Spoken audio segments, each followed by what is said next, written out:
Au bout de cette trappe commence un monde parallèle. Attention de départ. Quand moi je monte voir mon circuit, il n'y a plus de temps, il n'y a plus de valeur temporelle, plus rien autour n'existe, c'est que ça. Gilbert a travaillé brièvement à la SNCF comme conducteur de train avant de s'orienter vers la prospection pétrolière, un métier qui l'a mené aux quatre coins du monde.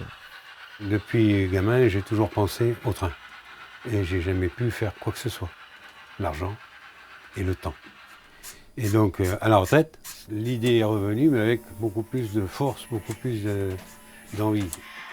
Ce réseau qui occupe tout son grenier, il y travaille depuis 10 ans. Il a commencé seul, puis d'autres passionnés l'ont rejoint, comme Philippe, qui a développé une expertise particulière sur les sons que produisent ces locomotives miniatures. Non, c'est pas ça. Ça, c'était touche pas à ça, petit con. Alors ça, c'est moi qui me suis amusé à le faire avec des bandes son récupérées sur YouTube. C'est le fameux film de la 7e compagnie. On a retrouvé la 7e compagnie quand Jean Lefebvre donc, essaye d'arrêter la machine dans laquelle les trois compères donc, ont atterri par le plus pur hasard. Sur les rails, une majorité de trains à vapeur, les machines qui font vibrer les passionnés de modélisme ferroviaire.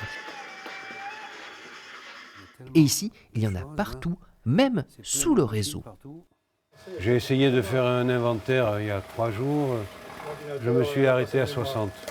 Je dois en avoir certainement plus, mais je ne sais pas exactement.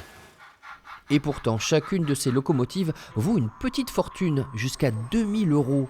Un loisir qui n'est pas à la portée du premier enfant venu.